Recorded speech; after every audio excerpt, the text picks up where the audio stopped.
किशोर वय की सुनहरी धूप से भरे हुए प्रिय दिन कितने सुहाने थे। मेरे चारों ओर बुद्धि प्रदीप सौंदर्य का एहसास पसरा हुआ था। इसी आत्मविश्वास के कारण मैं तनिक एकाकी हो गई थी। घर से दूर हॉस्टल में रहते हुए भी मैंने कभी भी स्वच्छंदता का लाभ नहीं उठाया था।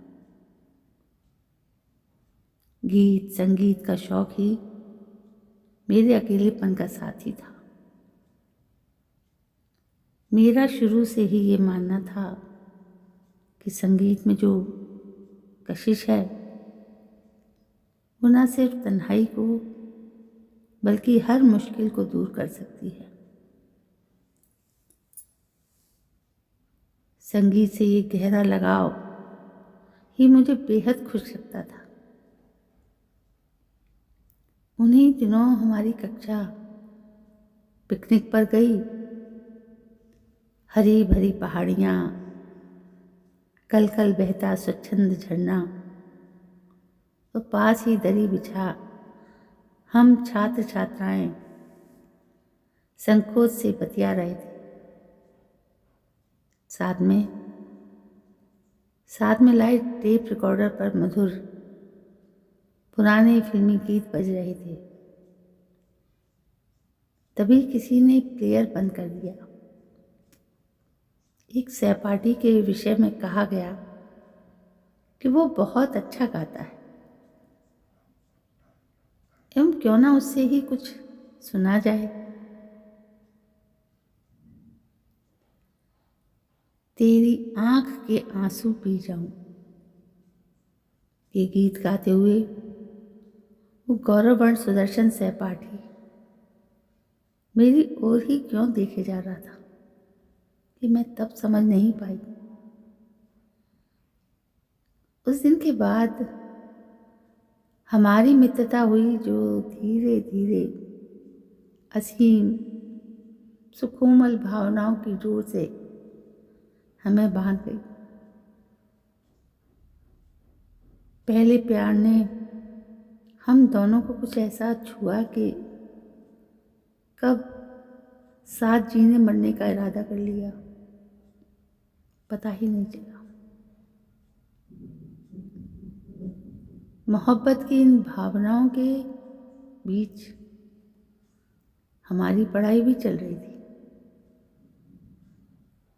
MBBS के बाद मेरे उस सुख दुख के सखा को सुदूर नगर स्नातकोत्तर की शिक्षा के लिए जाना पड़ा।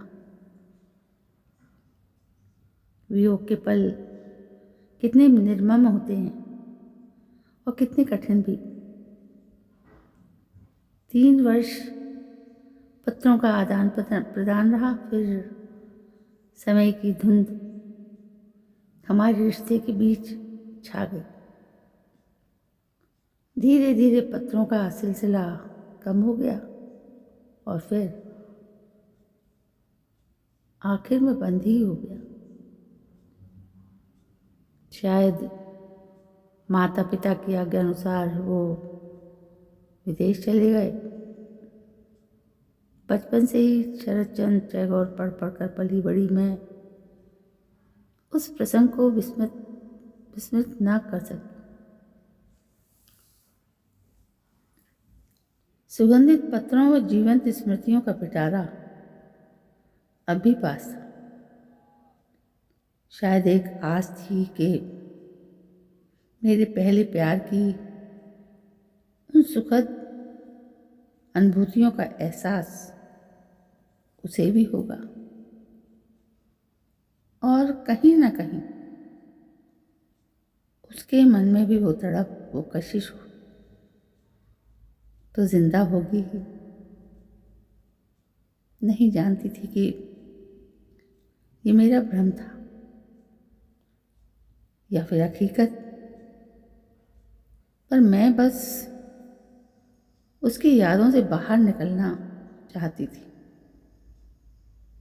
और आज उस धुंध के आर पार समय की निष्ठुरता को ठुकराती एक स्नेही आवाज टेलीफोन के माध्यम से फिर खनक उठी। मैं सदैव के लिए तुम्हारे पास आ रहा हूँ। मेरे मार्ग को अपने खुशी के आंसुओं से सींचे रखना। मुझे पता है कि तुम खुशी में भी जार जार रोती हो। मुझसे पूछे बिना ही उसने जान लिया था कि मेरे नैनों में आज भी उसकी प्रतीक्षा के दिए जल रहे हैं। मेरा इंतजार, मेरा प्यार जीत गया था। मेरी आस गलत नहीं थी। मेरी आंखों से सच में आंसू बहे जा रहे थे, पर ये खुशी के आंसू थे जिनमें गमों के सारे पल, जुदाई की सारी रातें और हिज्र के दिनों की सारी शिकायतें धुल गई थी। अब हमारे दरमियान सिर्फ प्यार था, बस प्यार ही प्यार। खत्म हो गया वो इंतज़ार। तो दोस्तों, ये थी एक और प्यार की कहानी। आपको पसंद आई हो तो प्लीज़ शेयर कीजिएगा। कल मैं फिर एक और नई कहानी को लेकर आपके समक्ष प्रस्तुत होंगी। तब तक के लिए जय हिंद, वंदे मातरम।